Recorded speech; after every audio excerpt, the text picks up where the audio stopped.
John Owen with our producer, Madeline Schwab. Our program today is People Against Racist Terror. A guest is Michael Novick, who is a teacher and is also publisher of Turning the Tide, the newspaper of the organization People Against Racist Terror. I met Michael at a meeting that was put on about political prisoners by the anarchists over in Northeast Los Angeles. And my eyes were really opened as to the amount of hatred and oppression that is occurring with people of color, people with different religions, people that are just the amount of bashing and hatred that is going on and the victimization that's going on. But I think Michael can talk about that a whole lot better. Welcome to the show, Michael. Thank you. Nice to be here. Appreciate the opportunity to talk to you and to your audience. Now, you're against People Against Racist Terror. It means the kind that's organized and deeply embedded in people. This isn't just the kind that more petty conflicts, right? Right. Well, we think there's a continuum. In other words, there's a great deal of racist violence, which is more or less random, and also homophobic and anti-woman activities that go on, springing up out of just people's individual biases and prejudices. But we think that groups like the Ku Klux Klan, for example, which have continually existed in the society for well over 100 years now, and more recent formations like Tom Metzger's War, David Duke's new group, the National Association for the Advancement of White People, exist on this continuum of groups that are trying to foment this kind of racist violence and also to consolidate it. And one of the very troubling things we see is that a number of these groups are making links around a number of hot-button issues with much broader sectors. Very often people kind of dismiss the neo-Nazis or the stormtroopers as kind of ridiculous or petty crackpots.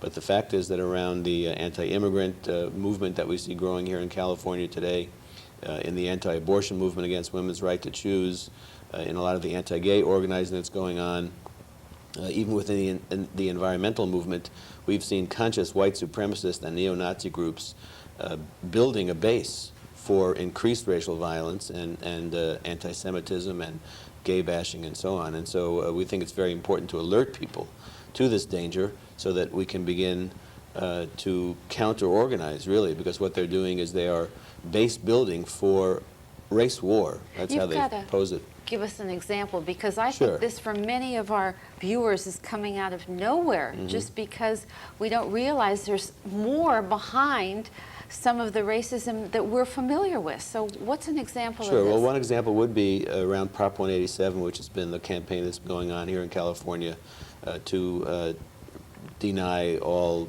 education and other benefits to illegal immigrants. And although the sponsors of that deny racism in the measure, the fact is that a lot of the financial support for it came out of a group called the Pioneer Fund, which is a group that was designed in the 1930s, established explicitly to support what they referred to as eugenics in modern-day Germany, which is to say Hitler's plan for eugenics, which was a genocidal plan. And the Pioneer Fund has supported the English-only movement. They supported the Federation for American Immigration Reform. They're also the same group that financed The Bell Curve, which is this book about how intelligence is racially and genetically inherited. So they're a group which over decades now has been ideologically promoting concepts of racism and trying to legitimize them and popularize them. They published the writings of a man named Roger Pearson, who is the head of the World Anti-Communist League and a fairly open apologist for Hitlerian beliefs, worked with people from Europe who had been actual collaborators of Hitler's in some of the Eastern European regimes that were set up by Hitler during World War II. So when we talk about neo-Nazis, very often these are people on a continuum that goes right back to the original Nazi formations. The same thing is true around a lot of the anti-abortion violence that people are very aware of in terms of the recent conviction of Paul Hill and some of the killings and bombings that have been going on of clinics. There is a politics within the anti-abortion movement that has been promoted by people who call themselves former Ku Klux Klansmen. For example, John Burt, who is the leader of Rescue America in the Florida Panhandle area where a lot of this violence has been taking place, was formerly a Klansman in that area, leader of the KKK. Now he claims he's born again and no longer is a Klansman, but we see the same tactics of night riding and racial violence that the Klan used now being applied within the anti-abortion movement. In fact, the Florida Klan recently held a demonstration outside several of the clinics in that area, Pensacola, to denounce any federal marshals being used to protect the clinics. And again, the fact that this is a racist issue in particular, they talk about the fact that they would be happy to provide free abortions for people of color, but they define abortion as genocide against white people. And then, for example, Tom Metzger here in California puts out on his telephone hotlines the idea that basically abortion is being carried out by what he terms Jewish doctors and lesbian nurses as an attack on white people. And this politics is then kind of put on almost on a transmission belt, because you see very similar rhetoric coming out from people like Pat Buchanan, who gave credence to the idea that somehow in Germany abortions were being performed by Turkish doctors who wanted to hold down the German population. So this is an international phenomenon that we see of racializing many, many issues. The same thing has been true recently around the environmental movement. People might be familiar with what's called the wise use movement. Wise use is coming out of a lot of the people who want the right to ride motorbikes on desert land, or a series of issues that they've identified where they see environmentalism as somehow threatening private property rights. They've been pushing with a lot of foundation support this idea that any environmental regulation is unconstitutional because it's a taking of people's right to use private property. But within that movement, there are conscious white supremacists who have been linking that to other issues of what they call states' rights, and this idea that there are two kinds of citizens in America. There are what they call state citizens, who are white people, and there are 14th Amendment citizens, which are people of color who got their citizenship because after the Civil War, when the slaves were freed and the Constitution was amended to give citizenship to anyone in the United States, born here. So now they say those people are only really aliens. They're citizens of Washington, D.C., which is really run by the Jews. And so only the true state citizens should have states' rights to protect their white citizenship. What is your organization, People Against Racist Terrorism? What does that attempt to do to educate people and motivate people? Yes, we have a three-pronged approach. The newspaper that we put out, which is called Turning the Tide, we describe as a journal of anti-racist activism, research, and education. And we've been involved in particularly trying to work with young people. We worked with, for example, the Los Angeles Student Coalition. We did that program that John mentioned at the beginning, where we did an activity about political prisoners, looking at Puerto Ricans, African Americans, Native Americans who have been imprisoned in this country and are facing repression by the government, with a whole group of young people involved with Food Not Bombs and other activities like that. And our approach is to say we do have to have an activist approach to it. It's not enough to simply go tisk tisk, or that's terrible, or oh, that's not me, I don't like that.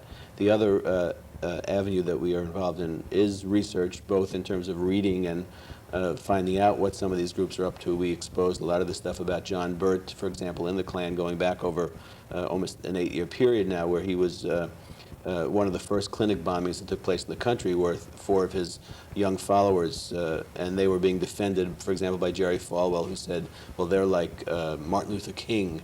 And so we began to expose the fact that the man Martin who threw a pulled lot them of in, bombs, right. you're right, the man who pulled them into the movement was a Ku Klux Klansman. So the research is an important component, and then education. We do go out into the schools. We have a slideshow that we've taken out to classes, because we think that these racist forces are drawing adherents, and they're attracting people. As I say, they around the anti-gay issue, some of these very open racists were involved in the campaigns in Colorado and in Oregon, where they actually were able to pass, in the case of Colorado, a ballot measure denying rights to gays based on their sexual orientation, and to lesbians. And in that campaign, for example, we saw the participation of people like Reverend Pete Peters, who is a leader of the Christian identity movement. And you say, well, what's Christian identity? But Christian identity, although it says it's Christian, is this heretical belief which says that the true Israelites of the Bible are white people. They claim that the 10 lost tribes kind of wandered up out of the Middle East and into Denmark and Scandinavia and Anglo-Saxon territory, and that the biblical promised land is America, that America is promised to the white man. So they want to expel all non-white people, and they consider Jews to be the spawn of Satan. This man, Pete Peters, put out a book called The Death Penalty is Prescribed for Homosexuals in the Bible. And this book Well, I thought is widely Jesus said, circulated. he is without sin, Well, cast the first stone. As I say, I would not consider it Christian, but No. they, using that denomination, have drawn adherents in many areas. For example, this summer there was a conference here in California in Bakersfield, and this was put on by a newspaper called Jubilee, which is the sort of preeminent Christian identity newspaper. And at the conference they had Louis Beam, who was the former imperial wizard, I guess, of the Ku Klux Klan in Texas. He was considered to be the quartermaster of the Klan in terms of weapons suppliers, and was involved in the bombing of Vietnamese fishing boats in the 1970s and early 80s, and may have been, his followers were implicated in the bombing of the Pacifica radio stations in Texas in that period. At the same conference with Rogers, they had a man named John Quaid, which is the stage name for John Saunders, who is a leading ideologist of Christian Reconstructionism, which is a much more legitimate Christian belief, but it's some of the main ideological backing for the anti-abortion movement and for the idea that of the general Christian right, that we need to have theological government really in America. And at the same conference with Quaid and with Beam was State Senator of California, Don Rogers, a man who represents Los Angeles and Kern counties in the state Senate, a man who, for example, himself donated $25,000 to the Proposition 187. And Rogers, who was in the state government, 2 years ago spoke at this same conference in Fresno, was very aware of what kind of people are in it and that it is a fairly openly racist and anti-Semitic group. Rogers was challenged ahead of his appearance about the fact that he was going back again, and he said, well, no, I just consider these people patriots, and flew down from Sacramento to make a special appearance at this conference in Bakersfield. Let me ask you something. Sure. Every time I try to say the name of your organization, I stumble on it because I find racism so appalling. The word has difficulty crossing my lips. Now, two things. One, what brings these people about? I mean, what leads them this direction? And also, how do you activate people like me who have trouble even dealing with the fact that it's out there?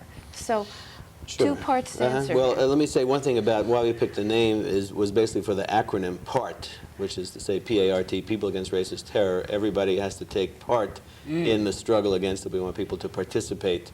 There was a slogan in the 60s, you're either part of the problem or you're part of the solution. And we want to move people over to being part of the solution.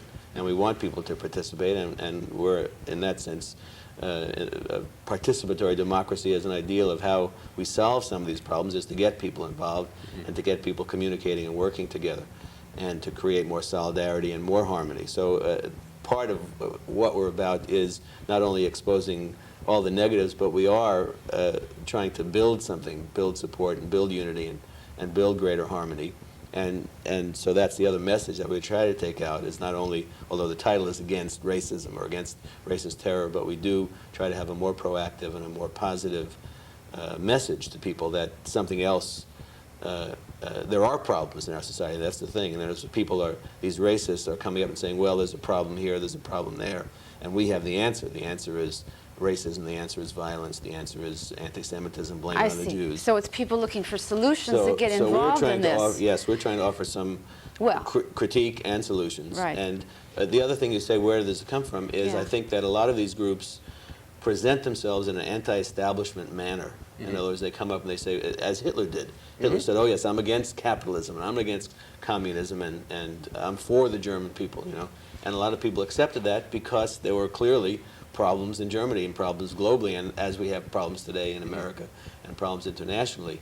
So that's why they latch on to these issues to say, well, yes, and the reason we have problems, and then they divert people from the source of the problems, and instead of, although they have this anti-establishment guise, they don't actually challenge the establishment, but they end up attacking gays or attacking lesbians or attacking women in general or attacking Jews or attacking Latinos, or they aim themselves at the relatively defenseless and at the relatively powerless. And in fact, their slogan is white power, and they're interested in consolidating power of a repressive kind. They're not really trying to topple the establishment as it exists, but they're trying to sort of rechannel it in a more nakedly aggressive way. So part of the approach that PART takes is that we think there are problems with the establishment in this country. And we try to be honest in our critique of what those problems are, and then think about what the solutions are, which has to come from the grassroots and has to come from really more mutual solidarity between all these different groups that are being attacked. In other words, if people in the Latino movement, if people in the black movement, if people in the environmental movement and women's movement began to recognize that they were all being targeted by these forces, which are essentially doing the work of repressive elements within the state, as for example, the state senator who participated in this thing, and also some of the corporations that benefit from this type of division, then maybe people would begin to say, yes, well, if I want to defend abortion rights and I want to defend human rights and I want to defend gay rights, that we need to make some common cause against this common enemy. Okay, and we're about the halfway point of the show now, Okay. Madeline. I want to remind the viewers that we're watching PART, People Against Racist Terror. Play your part. If you're not part of the solution, you're part of the problem. And we know that the rise in racism and hate crimes and everything else in this country and our society is just really appalling. So, Michael, let me put you on the spot or something. Are you going to give away free copies of your newspaper? Sure. If people would like, we distribute the paper in general for free. We give it out at demonstrations, and we leave it in record stores and give it out at concerts and so on. Okay, so if you call the number, it's going to be on the screen at the end of the show, which is 388 310-288-5003. 310-288-5003.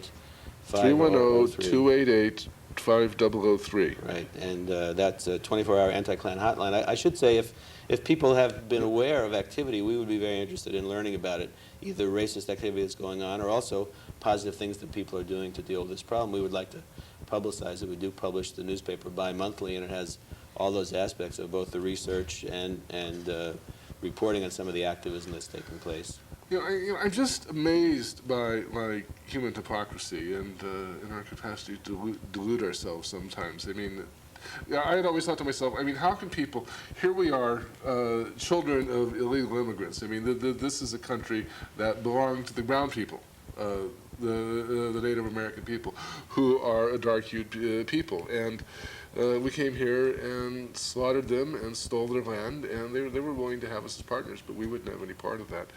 And how that the people can come over here and say that this is a white people's country, and but you gave me a reason for that. And our capacity for self-delusion seems as endless as our hypocrisies. I guess I don't get it.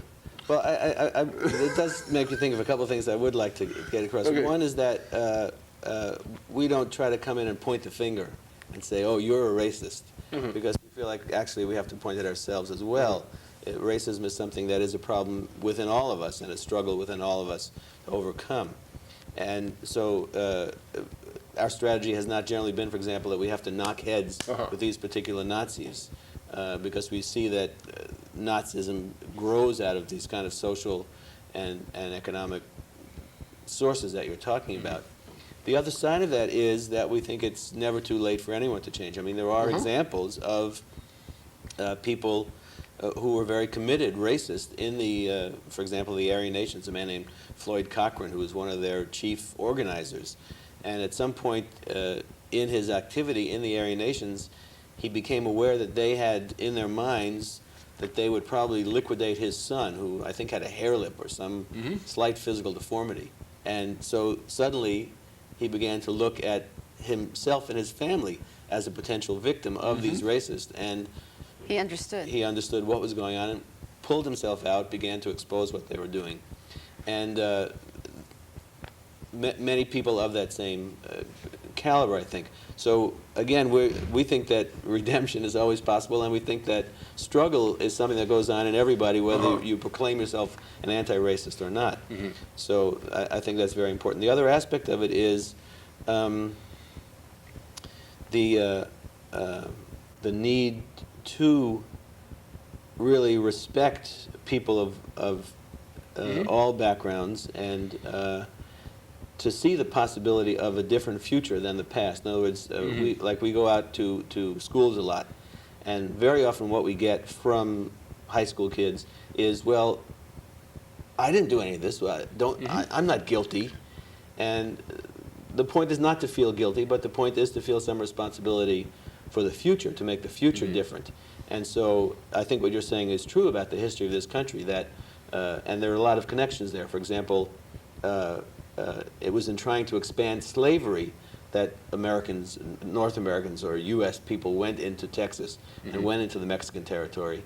And the Mexicans, for example, invited people into Texas. They wanted to develop Texas, but they said you have to abide by Mexican law, which Mexico, when it became independent, had abolished slavery because they saw slavery as an aspect of colonialism, which they wanted to be independent. Now, the United States, in its foundation, unfortunately, did not have the political courage or the dynamism to abolish slavery because it was too central to the economic fabric at that time. And they made a whole series of compromises to adjust, okay, well, we'll let slavery stay in place, let the slave trade stay in place.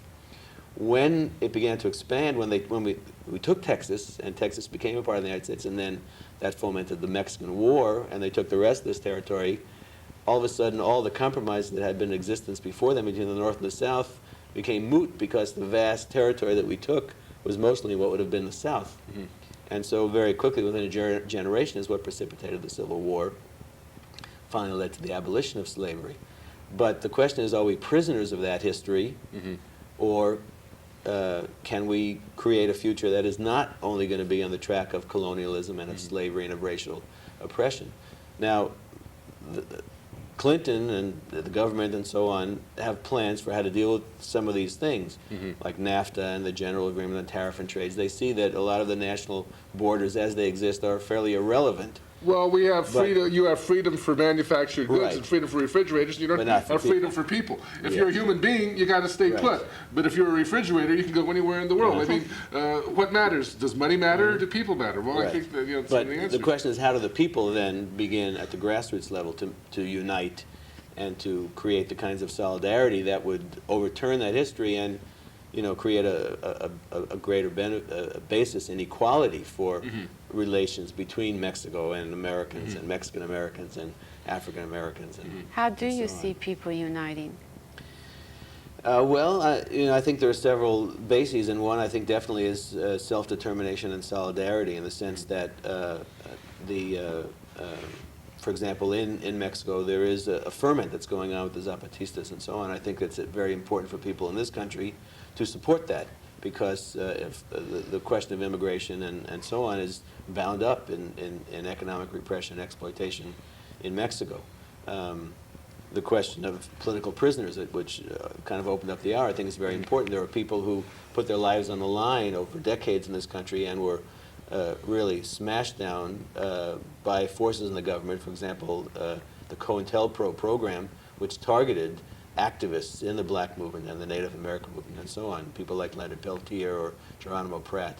I think it's vital that white people as well as Native people or as well as black people see those individuals as freedom fighters that deserve support and should not be locked away and forgotten. And so I think when you begin to establish those kind of relationships where people respect each other, then there's a basis for the dialogue and the definition that can say, okay, here's a direction to move in. Here's a way that we can unite. Now, there is a reason, I think, for racism, to the extent that, you want to sort of hang out with your own kind. And so I think there is something inside the human being that says, like, you're like me, and this other person is the other. And then there is just some sort of a natural fear and desire for distancing. And that's how, probably how different races developed, as people just hung out with them, with their own kind. So there is some of that, and these people build on that, I guess. I don't know. And I'm trying to look at, why racism is so easily fomented. And like Madeline says, you go to a bar or even go to anywhere in this town and hear people talk. The kids are better than we were. I mean, some of them at least. My kids are. Right. It's interesting what people choose to fight about. I mean, someone at that decenter at the program, I think, mentioned he's Irish American, and he was back in New York. And apparently in New York now there are Irish bars and Irish American bars. There are the bars for people who came from Ireland just recently, many of them illegally, and bars for people who are second or third generation Irish Americans, and they fight with each other. They hate each other. Yeah. So there are a lot of things that in people's consciousness that can become the basis for hate. Yeah. Races or communities or language and so on. So the question is not that there's there's a basis of an affinity, but should that be the basis for violence? Should that be the basis for repression? I don't think so. No, we have to know that we have these traits within us and try to go along with our higher selves rather than our lower self. Michael, we only have 2 minutes left, and the last thing here on your outline says tip of the iceberg, socioeconomic roots. So why don't you take the last 2 minutes there and tell us what you're talking about? Well, very, very briefly, take the Ku Klux Klan as an example. The Ku Klux Klan has been a very, very powerful organization at different times in American history because they reflected the needs of at least the governing sector of society to maintain control. The Klan started after the Civil War when the planters and the slave owners were dispossessed, in fact. And they fought a war to regain power into the hands of those planters. And they did take state power back from more democratic governments that included poor whites along with blacks. The Klan came back up again in the 20s, or actually just around the period of World War I initially, and then after the war, when there was a lot of ferment, black people were demanding their rights. There was a large group of more recent immigrants who came out of socialist traditions in Europe, and the Klan was very, very powerful and promoted really throughout the country by the media and the government as a mechanism for what they called Americanization. And they were targeting Jews, they were targeting Catholics, they were targeting uppity blacks. When they fulfilled their function, then they were less necessary again because people were consolidated into a white supremacist view of America, or they were suppressed. And you see the same thing happening again in terms of these different movements today, that coming out of people's kind of backlash to civil rights, to human rights, to women's rights, the reactionary forces are promoting groups like the Klan. So it's not only, if you deal with one particular Nazi like Tom Metzger, the seeds are still there, and the sort of fungus is going to come back up out of the social roots. So if you have the roots of social upheaval, if you have bad economic conditions where people can't get jobs, then you look for You'll find that somebody to blame, again, somebody right. to scapegoat, and Exactly. they're going to scapegoat us if we don't get off the stage. Okay, well, I appreciate your time. Michael Novick, Thank you. People Against Racist Terror. Send for the free newspaper. Madeline Schwab, thank you very much for putting the show together, and we'll see you later, Public Access.